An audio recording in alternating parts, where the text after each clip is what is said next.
We have an ambitious agenda today, so we'll go ahead and jump right into it. Item number 1 is open sealed bids for loading and transportation of waste tires from the Carbon County landfill. Seth.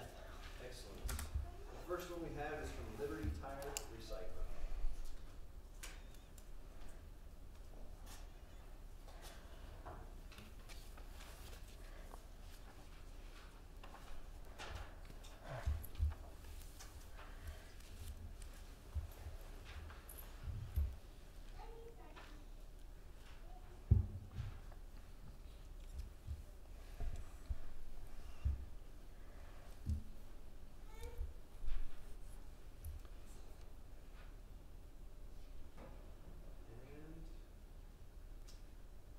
There's no bid amount on this one. Is there a cost per ton or a nothing? Nope.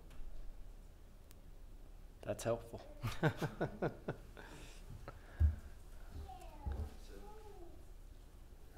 would love to contact us about how they can help in any way, but it doesn't have an amount. That doesn't fulfill the bid. We can turn that one over to Daniel. He can confirm that they give us an amount. Okay.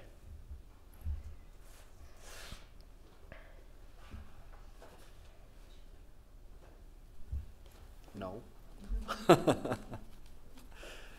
Sorry. The next is from TDFI.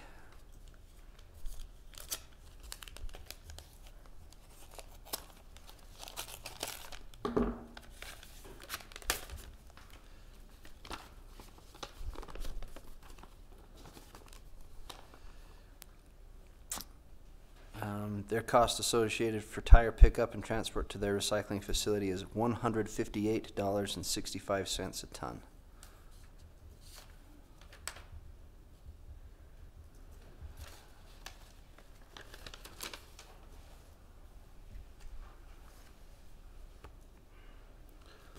Oh, look.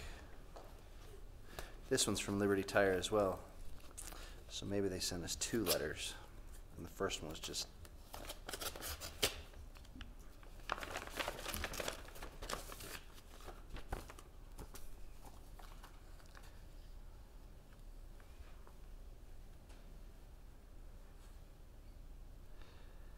and they have quoted $1.12 per ton mile, which they claim is the equivalent of $140 a ton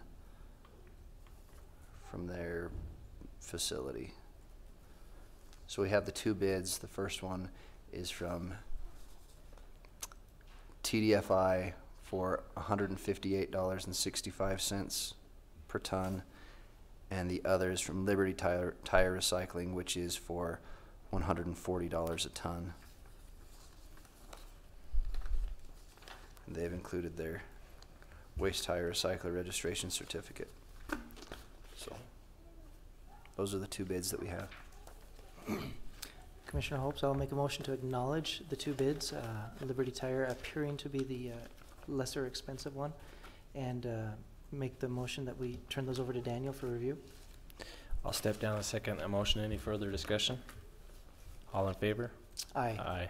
Motion passes. I apologize. I should have done this at the beginning of the meeting. We'd like to excuse Commissioner Potter. He has taken the monumental task of taking a troop of Boy Scouts up onto the mountain out in the middle of nowhere and for a week. So we wish him the best of luck. Item number 2 on the agenda is approval of minutes. Commissioner, we have 1 set of minutes, the May 2nd, 2018 meeting minutes. I've reviewed those and I saw no changes. Do you have any? I've not been, how would you say, I've also reviewed those and I didn't find anything that needed to be changed either, so I'll make the motion to approve. I'll step down and second that. All in favor? Aye. Aye. Motion passes. Item number 3, presentation of Carbon County Employee of the Month, Rose Barnes.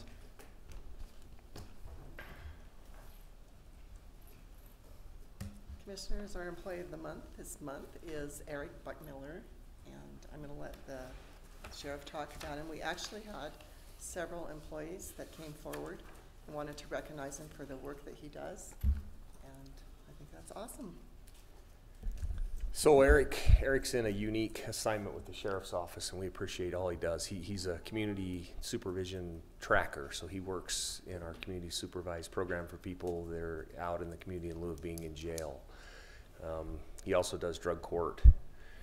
He's actually a drug court tracker more than he's that, but he's a man of many hats. We use him in the courts as court security too.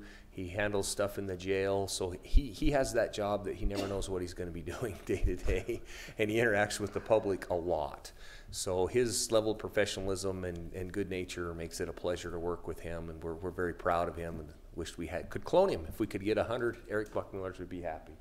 But with that, I'd like to have him come in.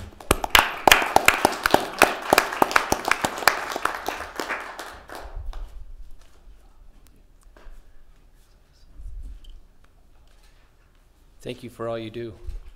Victor, did you want to say something? Thanks for all your hard work, Eric. Thanks, Eric. Yep, Appreciate thank it.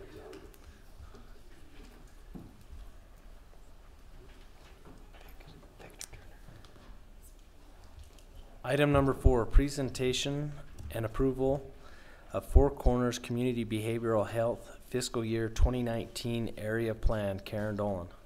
Hello, how are you? Fantastic. So I'm here to present our area plan. This plan has been approved and reviewed by our board of directors. We have a county commissioner and 3 citizen members from each of the 3 counties that sit on our board, and they've reviewed this. State statute outlines the services that we have to provide each year, and this is kind of our big grant for federal and state block grant funding and for Medicaid funding. So I'm here for signature. Okay. Do you have any questions? I don't have any Are there questions. any changes There are from a last few. year? Can you maybe give us just a minute of the highlights of the You bet. changes in the document? One big change, the Utah State Hospital closed down their short-term unit, which is something we relied on heavily. And so this could really affect our hospitalizations. We hospitalize about 95 people a year in the 3 counties. Primarily use the state hospital for people with serious and persistent mental illness, but now that's no longer available. We had some forensic creep at the state hospital, and so they closed down that unit. So that may impact hospitalizations. We do have private contracts with other hospitals, but it just may take longer. And hopefully we'll be able to find beds other places. Karen, while you're on that topic, I was just gonna ask if you could address the comment that I'm hearing quite a bit, displacement of the people who were part of the Rio Grande project up in Salt Lake. You Sure. know, can you speak to what you've seen here recently in that time frame? Well, I know some areas, I know St. George has seen a big explosion of homeless. We have seen a lot more homeless. I go to Moab regularly, and there's a lot of homeless in Green River, a lot more than ever before. I think they've tried to place them in treatment programs and you know, kind of disperse them, but we haven't seen a huge amount of increase. We do have a homeless grant, and we serve maybe several dozen people each year that are homeless. We have seen an increase in homelessness. We really try and place them back in their community where they're from, where they have support, where they have family. So yeah, I think that we also have had a really hard time placing people in residential treatment because they're in substance abuse treatment because they're all full because of the Rio Grande area. So it's definitely impacted our area. Thank you. Yeah. What else? We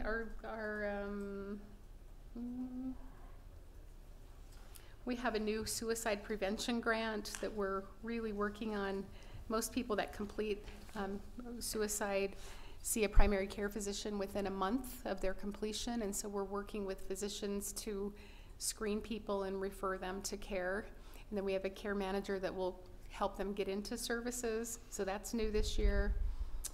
We have 2 new recovery coaches. These are people that are in recovery themselves, helping folks that are struggling with addiction and helping them get into services.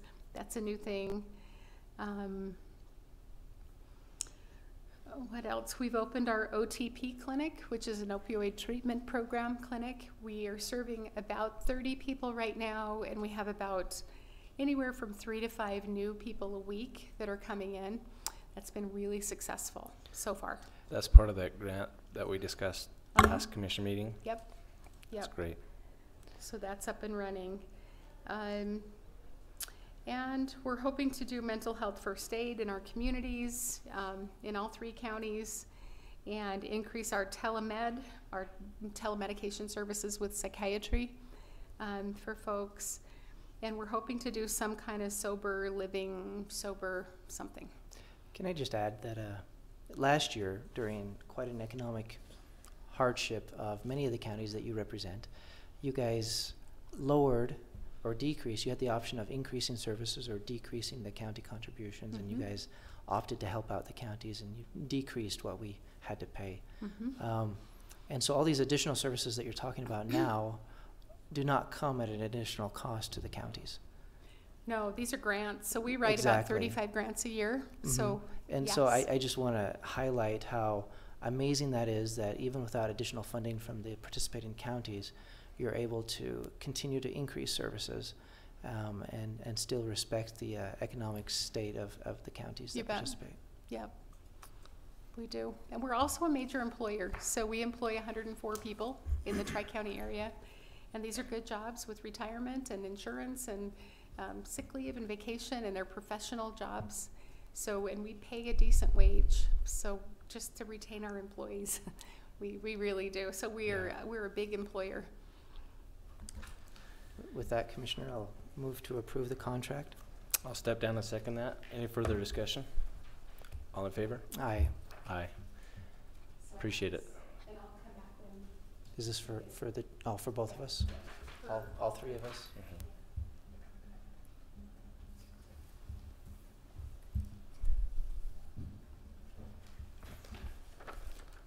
Rita, that'll be right here. okay. No, it still needs Jay's signature. Yeah. I don't know who's talking to me. Item number 5, consideration of possible approval of a contract amendment with DHS and DCFS. Karen Dolan. Yep. So this is a contract. We've always done services for juvenile justice services and DCFS, but we had to get kind of an approval, so it took a while to get the approval and then to begin services. This is a contract that just says we can go ahead and provide the services without going through all the bureaucracy. So it's really no big change. It's just a contract saying we are avoiding the approval process. Okay. The only question I had, and maybe Christian has already talked to you about this, was the signature page had your name on Yes. it rather than the commission's. Is So that it should be your name, and it should be on DocuSign. So there should be something sent to Commissioner Potter that he'll DocuSign, I think. Okay. Okay? So if it's approved, yes. The future is DocuSign, because we really don't like that, because it makes it impossible for us to sign them here, or for an acting commissioner to sign things if the one who's supposed to sign isn't here. They put it in our area plan that we would move to DocuSign for everything. They want I everything. think you should revoke the area plan, because it's a real pain. I think the state doesn't realize, they think we're just one-person directors here, and they sometimes forget that's a hassle for us. We can work Yeah. around it, I think we can work but around it. it's just gonna take, it means documents aren't gonna get signed the same night that they're presented. Yeah. Yeah. Would it be You know- better if it required all 3 signatures rather than 1? The area plan is No. all 3, and it's a signature. That's fine. I just think it means that we can't, in other words, none of our commissioners are willing to sign something until it's come through the commission meeting, of course, and so it just means we'll have to do it by Later. computer, but then sometimes we don't get documents back if they're going just by email, so we'll And- need to find a way to make sure we get a copy of these too. And the other thing it doesn't address is if the chair rotates, it automatically, they send it to the past chair who was the chair when it was signed last. Mm-hmm. And he may get it, and if he clicks it, he's not the chair. It doesn't really matter, but if they're Yeah. asking for the chair's signature, they need to keep up on Who the chair who is. the chair Yeah, is, yeah. so that it gets signed by the proper person. What we could do is sign it in here and then give it to the chair to go back and then remember that it's signed in DocuSign. And once they DocuSign, they can print it out. They can print out the whole document, which is kind of Yeah. a pain, but Yeah, saves them paper. okay. Anyway, I'll move to approve the contract amendment, I'll step down. DHS and DCFS. I'll step down and second that. Any further discussion? All in favor? Aye. Aye. Motion passes. So here is this. Okay. All right. Or it'll be DocuSign. Thank you. Thank you.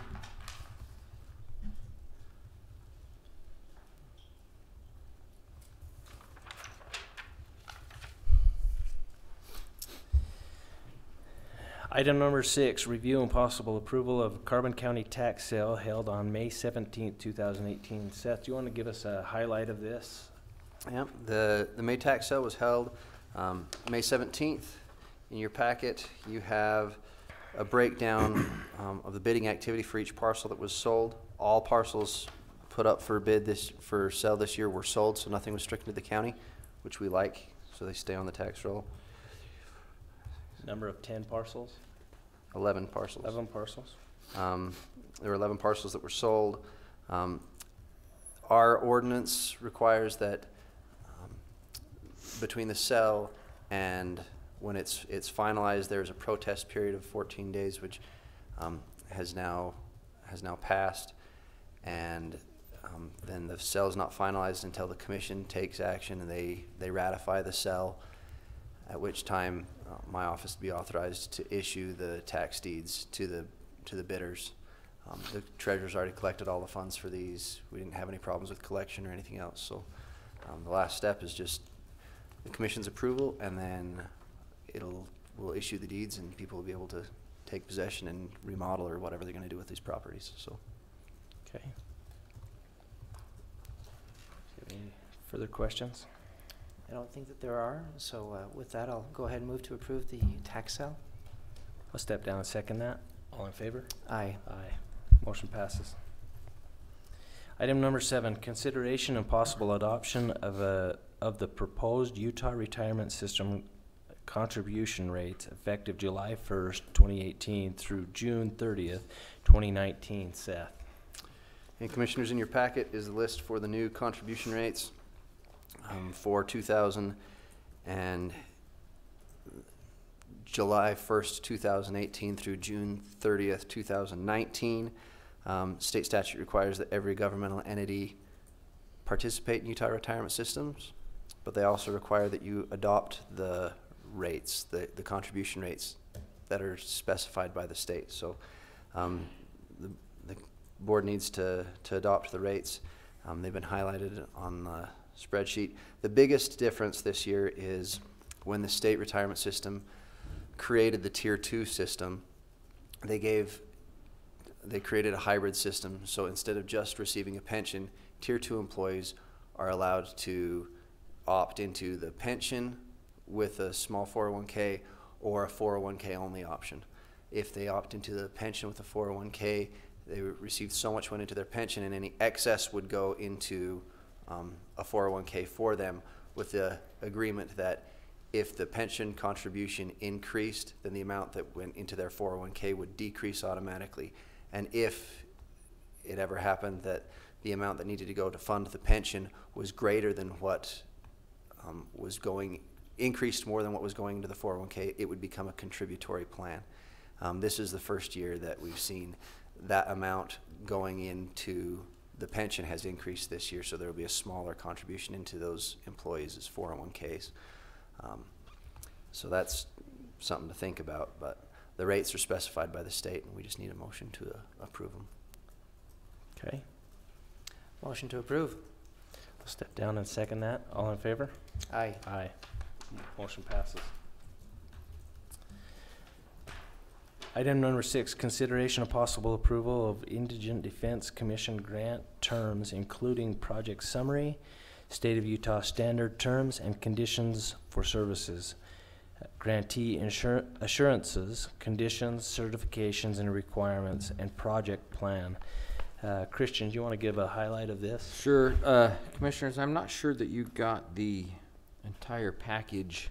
In talking to you, Commissioner Hopes, it looked like you had only received their standards, but not the actual portion of, this came to us in 4 or 5 segments. I'm not sure you saw the portion that has to do with, that requires our signatures. So there's some numbers in there that set out the amount that it looks like we're eligible to receive from them $90,000 to pay for contract attorneys. There's some amounts, $1,200 for public defender training, $5,000 to expand our Justware system to track the caseload of the public defenders, $2,000 to cover our costs in tracking those additional expenses. So the total award would be $108,200.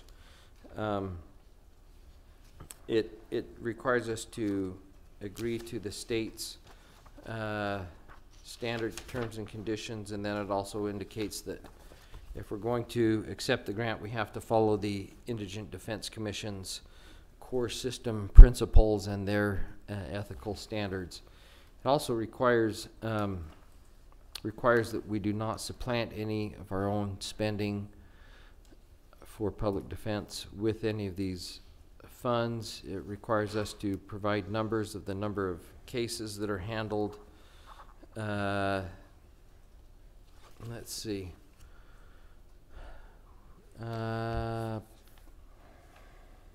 We have to bill them for periodically. My concern is we have to also designate a person who will be the program director, who will be responsible for monitoring this. And I don't know if you've had a chance to review all these terms or not, or if either of you got both of this attachment in time to review it. If I you don't feel- know. The ones that I have are the ones that I went over with you. There was the indigent defense, and then there was the legal guardian defense, as well as the child welfare defense. And Yeah. then there was a spreadsheet with the numbers on it, but I don't. So the part I'm talking about is the actual terms and conditions that we have to agree to and abide by. So we probably need to. So I just wonder if we bring- should bring that back. table it and bring it back, because Okay. I don't know that, for some reason, you didn't get that one in your packet, so. Okay. Okay. With that, I'll go ahead and make the motion to table until we've had a chance to review it and bring it back. Can that be do we have the information? It just needs to be distributed, and so if we bring it back to the next commission meeting, can that be part of your motion? Sure can. Okay. I'll step down a second. That all in favor? Aye. Aye. Thank you. Item number 9, review and possible approval of a bookmobile contract with the Utah State Library ending December 31st, 2018. Commissioner, as you remember, we had opted to terminate funding for the bookmobile. This contract is a contract that the state brought to us. They would like to continue the bookmobile funding until the end of the year. Christian, were you able to, did you have any questions on that part about the termination date and notifying them of the termination on November 13th? No, I think we just need to calendar that and track it so that we don't, I didn't talk to them about it though. Okay. So we just need to be aware of, on here, there is a county notification must be sent to the Utah State Libraries by 11/13 of 2018 if we are not going to renew funding. Well, and just to clarify, this extension, this 6-month contract that we're signing is at no cost to the county.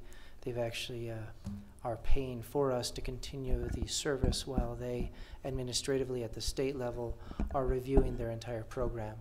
And so all costs associated with Bookmobile and their program and how they administer it and how it functions may change come January of next year. Yeah. And ideally, that information will be disseminated before November. But as a county, budget-wise, we don't have anything budgeted, and I'm not sure that we're going to plan on budgeting anything for its continuation. But it does allow us 6 more months to figure out how to fill that gap. Perfect. And work with the cities. Okay, so they're just basically asking us for the ability to continue until the end of the year, so Motion to approve? I'll step down and second that. Any further discussion? All in favor? Aye. Aye. Motion passes. Item number 10, consideration of possible approval of contracts with local government entities and Grassy Trails Waterline for NRCS emergency watershed protection projects. On here it's Jones and Emil. Jared, are you here to speak to that, or? I believe this is pretty standard. And we also have a representative from Price City here. This is actually a Price City project. The NRCS, back when we had the floods a couple years ago, they came through and did some damage survey reports, and they funded 2 projects at that time. One was Helper and one was Wellington. Both those projects have been completed. There were 3 other projects, well, 4, one of which was they're not interested in using these funds, but the other 3 projects were funded this year. We're still waiting for one signature to be able to start moving forward on those projects, but those are to go through and address some of our flooding issues, putting in dump gates. This particular project is putting in some dump gates,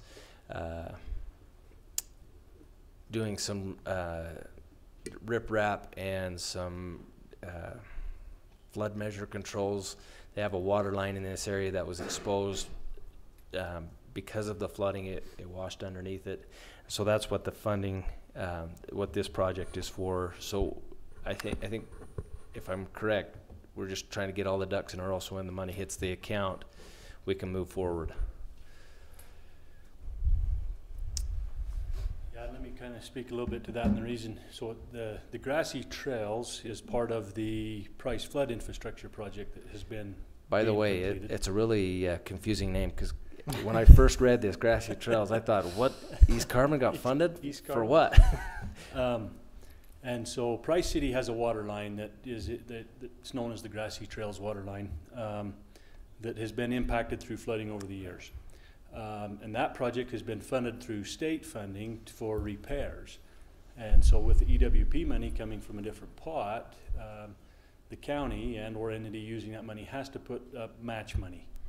And so it's kind of helpful to note that by holding this project, the Grassy Trails project, postponing that portion of it, that work will now be used for match funding towards the county EWP money. So it's doubling our money in essence to help fund that project in a way. And in regards to this specific project, the county is a sponsoring entity, so to speak, Yeah. more or less to facilitate the contract. The flood structures assist in Price City, their flood control through the city in a flood event.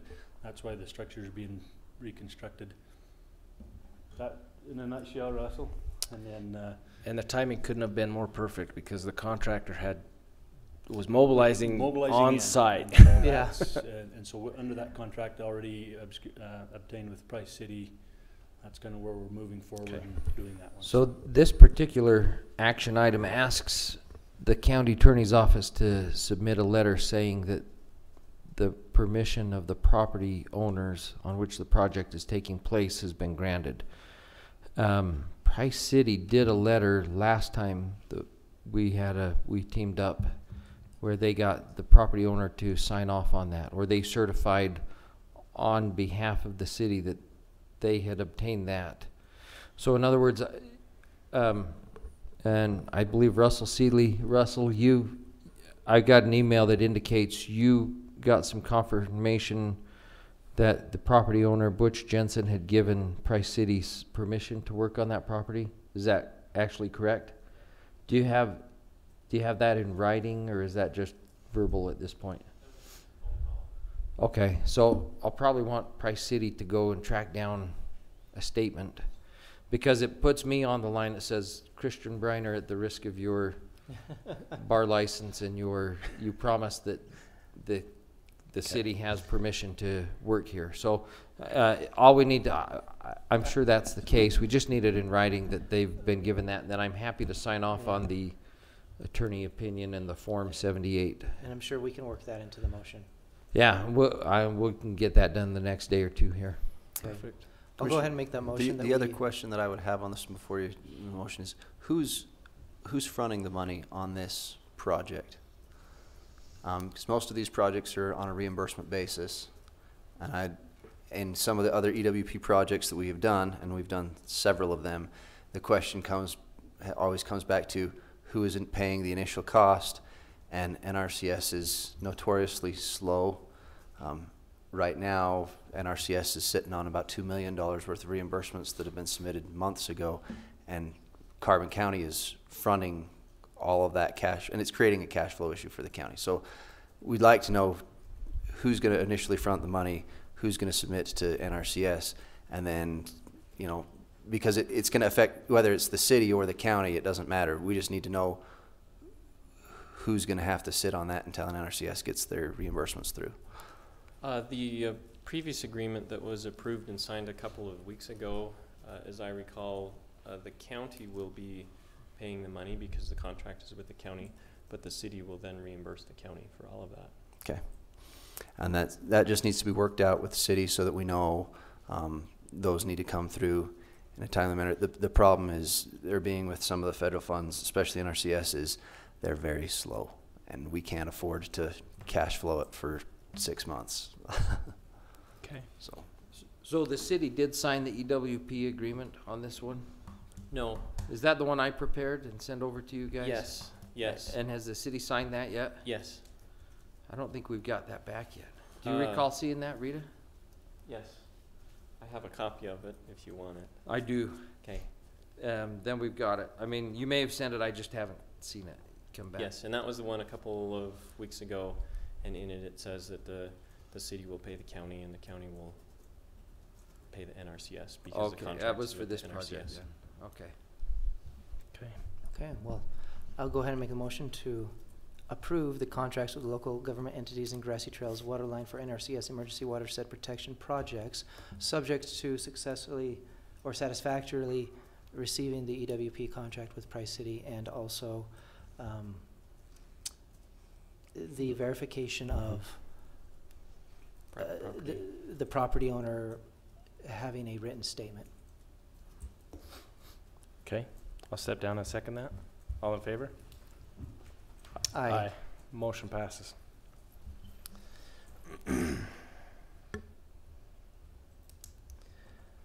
Item number 11, a review and possible approval of a contract with Stantec for Phase 1 of Carbon County's Brownfields Grant. I've had an opportunity to review. Is there any questions, or Christian, do you have anything you'd like to add to this? No, I think we've worked out all the issues we had with it, and I think we're in good shape on it, so. Just for your knowledge, there are 2 contracts here, each with attachments. The attachments don't necessarily have the same numbering, so we'll attach each of the attachments to each of the 2 contracts separately, but other than that, I think everything else looked okay. Do you want to provide maybe just a brief overview of Phase 1, which is what this contract is? I think this includes Phase 2 as well. It's kind of the overall document. Stantec, we were awarded a Brownsfield grant. Stantec is the company that wrote the grant, and they will be administering the grant. This is kind of a countywide project in that we have a committee that will help Stantec identify sites in the county that may have potential for hazardous waste or pollution problems. Environmental issues? Environmental issues, an old gas station or an old loadout or any one of those things. the reason for this is if they can go in and find, they do a phase one, which is kind of just the general analysis. They look at the properties, they see what was already done on that particular piece of property, and they do an assessment of what contaminants might be there. If they deem that it's necessary, they do a phase, what's called a phase two, where they do some core drilling. They pull out samples to see if any of the contaminants have leaked into the soils or into the aquifers. At that point, they provide the county with a document that can be used for economic development. Basically, it will help to say these properties are clean, and these properties will need to be cleaned up, which would then be rolled into a phase three. The phase three is not in this grant. This only pays for a phase one and a phase two. If any of the projects need a phase three, it's a separate grant, and it has a matching component with it that you pay up to so much, and then the federal grant would pay some, and you would have the ability to clean up some of those sites and prepare them for a future business. Is that?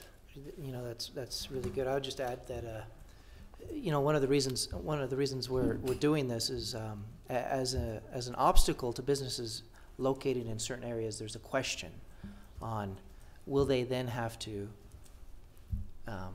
take care of some of the environmental issues that may exist. There's just a lot of questions and concerns, and if we could clear up those questions and concerns, we can then mark it and have this letter or certificate or whatever they're going to issue stating that it's clean, that you may build here, you may operate a business here, there are no environmental concerns from the past on what was here prior to you developing this area. And then those that do need to clean up, it'll provide them with an idea of what type of cleanup and those types of those types of details so that they can move forward. Christian, I guess my question, where this may talk about phase one and phase two, but the agenda item only mentions phase one. Can we only approve phase one? I don't think we have a separate contract for anything beyond that at this point. So we'll just approve the contract that we have. Okay. Yeah.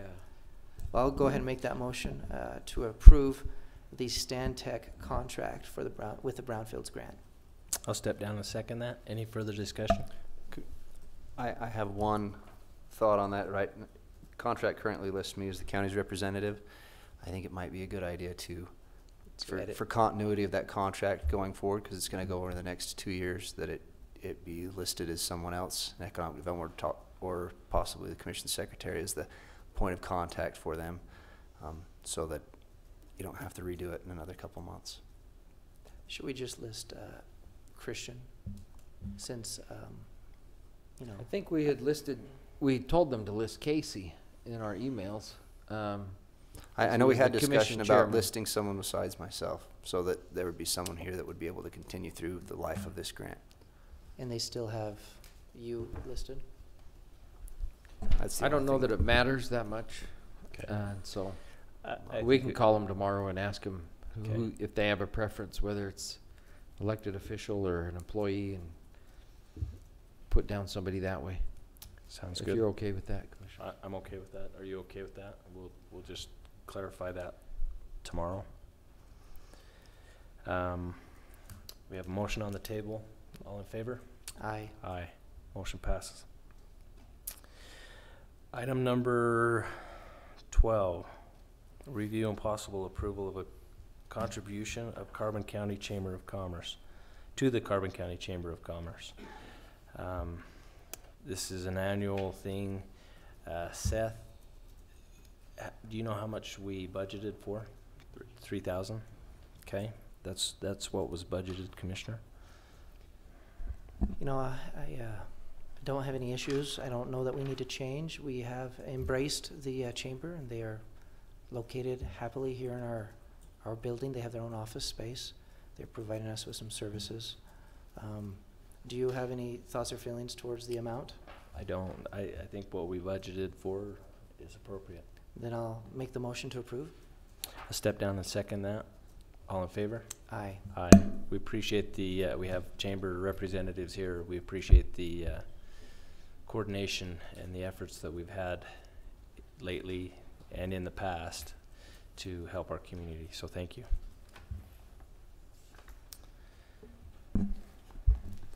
Item number 13, consideration of possible approval of an agreement with Nick Tatton to act as Carbon County Land Use Appeals and Variance Request Administrative Hearing Officer. Boy, that's quite the title. I think we approved this, or we opened the bids last week, and this is just a formal approval. We only had one applicant that applied. In talking with Todd, I think he is qualified to fulfill this. He's not here tonight. He asked to be excused. He's taking care of his wife who had some surgery or is not feeling well.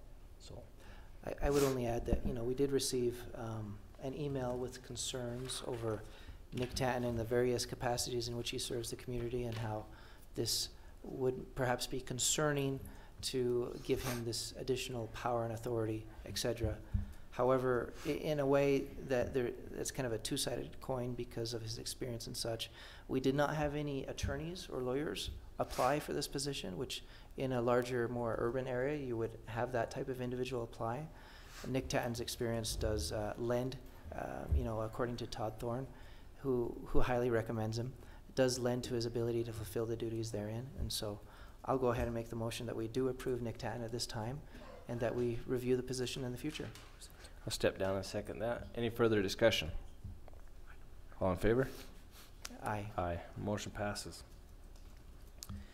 Item number 14, review of possible approval of county credit cards.